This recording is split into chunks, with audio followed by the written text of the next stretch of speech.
Salut tout le monde, j'espère que vous allez bien, c'est le droitier.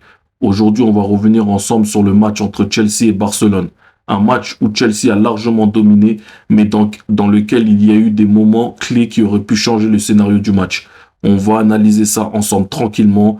Avant de commencer la vidéo, n'oubliez pas de liker, de vous abonner, d'activer la cloche de notification et on est parti. Alors les gars, honnêtement, dès les premières minutes, on a vu une équipe de Chelsea vouloir imposer un rythme très élevé à Barcelone.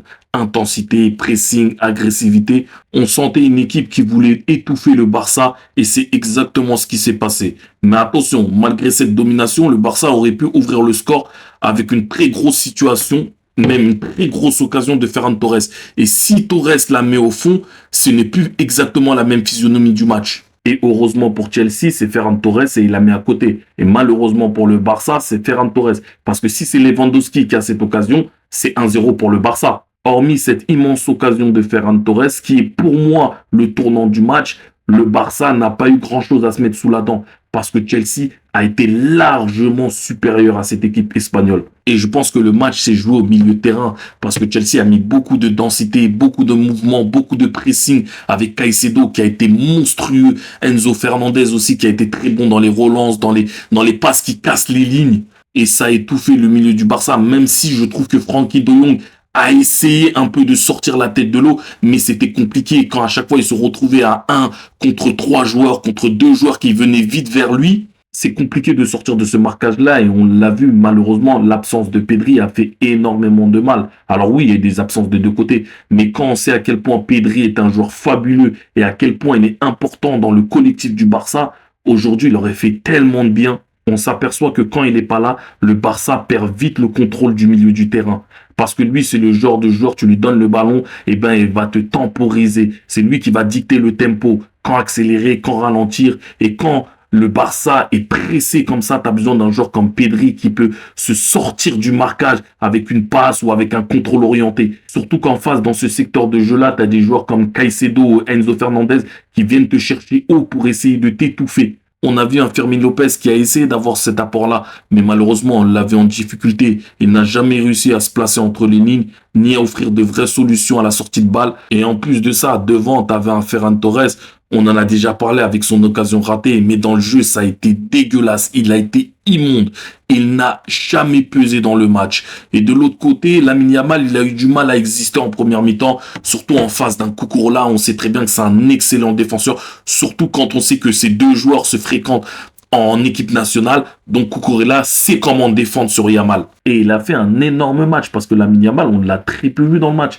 Malgré quelques fulgurances, il est quasiment jamais passé en 1 contre 1 parce que Cucurella, il avait cette intelligence de ne jamais laisser Yamal venir face au jeu et prendre de la vitesse. À chaque fois qu'Yamal avait le ballon, il était dos au but. Et dans ces situations-là, il est tout de suite moins dangereux que quand il prend de la vitesse ou quand il arrive face au jeu. Et ça a permis à Chelsea de vraiment dominer le jeu, surtout dans le cœur du jeu. Il y avait plus de vitesse, plus de présence, plus de précision technique et souvent une meilleure occupation des espaces. C'est ce qui a donné l'impression que Chelsea était supérieur partout.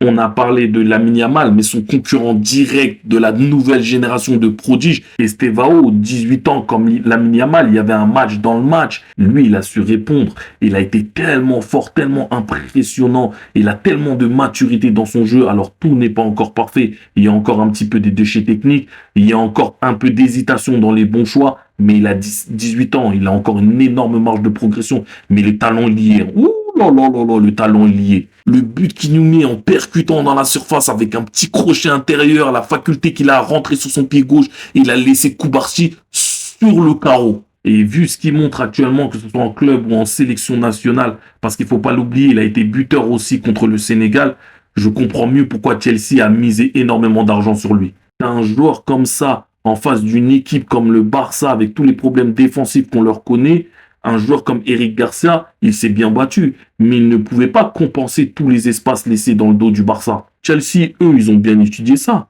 Donc ils attaquaient vite, souvent en supériorité, et ça mettait le bloc défensif du Barça dans une souffrance. Mais encore une fois, c'est surtout le collectif qui est en difficulté. À l'image d'un Araujo aussi, qui a encore une fois laissé tomber son club, qui a mis en difficulté ses coéquipiers avec un carton rouge stupide. Il prend déjà un premier carton jaune pour protestation et le deuxième carton jaune, il vient découper Cucurella. Encore une fois, il a plombé son équipe. Déjà à 11 contre 11, le Barça était en souffrance, alors à 10 contre 11, ils étaient complètement la tête sous l'eau. Alors, peut-être que c'est la responsabilité de l'entraîneur, Hansi Flick, qui n'a pas fait les bons choix, comme titulariser Araujo, mais aussi mettre Firmin Lopez dans cette position-là à la Pedri, surtout contre une équipe aussi physique, c'était risqué. Dani Olmo, peut-être que dans cette position-là, il aurait apporté beaucoup plus d'équilibre et de qualité technique dans les ressorties de balles. C'est des choix tactiques qui vont faire quand même parler du côté du Barça.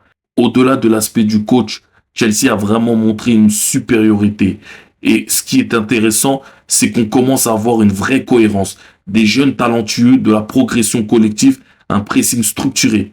On a souvent critiqué les recrutements de Chelsea, mais ces derniers temps, les choix semblent plutôt réfléchis. Et Estevao est un excellent exemple. Victoire des Blues 3-0, méritée tant ils ont montré leur supériorité dans pratiquement tous les compartiments du jeu. Côté Barça, ça va être une défaite dure à digérer, mais il ne faut pas oublier qu'ils ont eu des occasions pour ouvrir le score et peut-être que ça n'aurait pas été la même physionomie du match. Donc tout n'est pas à jeter pour le Barça.